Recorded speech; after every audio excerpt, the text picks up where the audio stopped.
Have you ever wondered, why is it that whenever we see a cool concept car like this, we never get it, and instead we are left with this?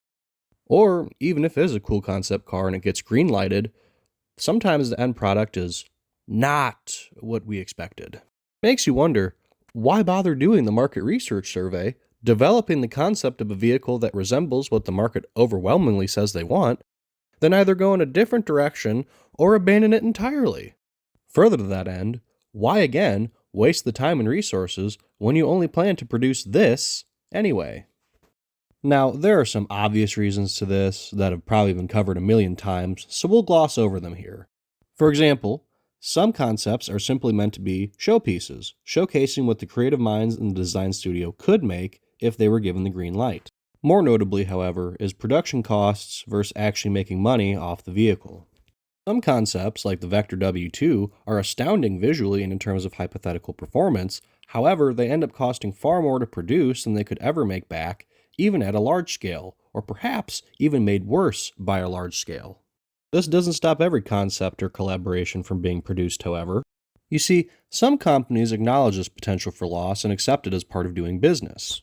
In fact, they welcome it because they know they can A, handle the loss, and B, in some way benefit from the loss. Simply, if you do enough business in terms of hundreds of millions, billions of dollars and beyond, you need calculated loss to balance out your spreadsheet so the poor accountants you've locked in the basement can work out a way to minimize your tax bill. Now, obviously, you can't have too much loss or you'll be out of business, or worse yet, the shareholders will be incredibly upset.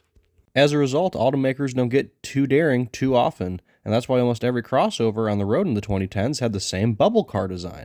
It's even affecting our supercars. They're all starting to look the same now. Nearly everybody is afraid to be different. That doesn't mean that automakers never make cool things, however. Sometimes we do see cool concepts or imports make it to the States, and it's great. Other times, they half-ass something, like the marketing, the car fails, and they blame consumers. Now, another factor is part sharing, or more accurately, the lack of ability to do it with vehicles that are too different. Part and platform sharing are exceptionally common practices in the automotive industry, increasingly common each year. And why wouldn't it be? If you buy in bulk and follow the economies of scale theory, your parts are now considerably cheaper. In a world where shareholders mandate everything, and the majority of consumers are content with mediocrity, really.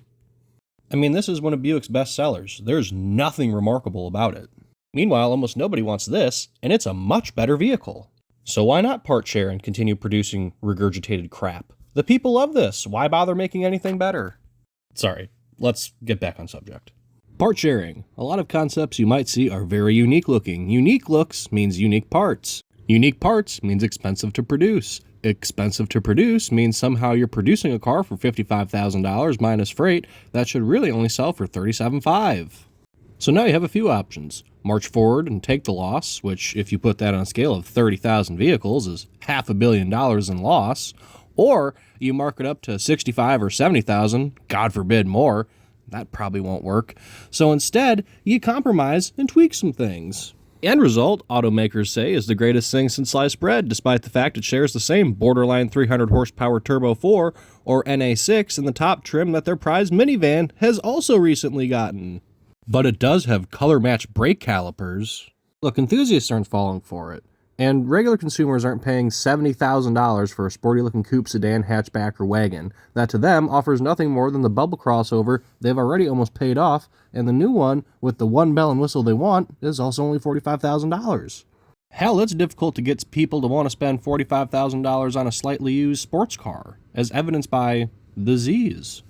Which brings me to the real reason we don't get any concept cars. The majority of the market simply doesn't care. We are the problem. Well, maybe not you and I.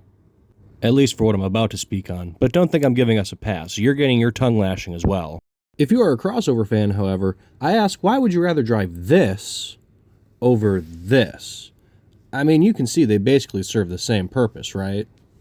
Can move 4 people, has room for luggage. You can't tell me it's because your knees are so awful that you need a taller vehicle, because then you'd have to lift your leg higher to get in, wouldn't you? You can't tell me it's because the crossover offers better legroom or storage space either, because it doesn't, or if it does, it's very marginal. The only thing it really offers is automakers an out to make you a cheap box on a small to medium car platform they share with 20 other models that they can then put their absolute worst 4-cylinder in, maybe slap a turbo on the premium trim, pair it to a CVT, and give it some dumb cute little name like the Honeybee. Not that they couldn't do that with wagons and sedans too, but for whatever reason, nobody wants them. You can barely find a nice new sports sedan or even true executive sedan anymore because an overwhelming majority of the public doesn't actually care what they're driving.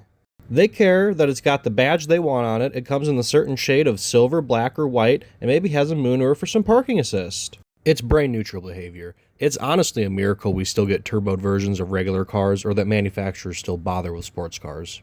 Truly. Because what I didn't mention yet is the final nail in the coffin. Enthusiasts aren't really buying new vehicles, especially not the enthusiast-oriented ones. We could blame it on new cars being ludicrously expensive, even at year-end markdowns. We could blame it on new cars being worse, but I'd say it depends on the make. Whatever the reason, there's just not enough enthusiasts in the new car market for automakers to justify making legitimately interesting vehicles. Or if they do, it's only for a handful of model years. Not to mention, since they know we aren't buying them, they'll just continue to revive and disgrace old nameplates. Chevy Blazer. So putting your CEO cap back on, I'll ask this. Why would you bother making something new or exciting that may fail when you can just crap out the same garbage again that's highly likely to sell just fine?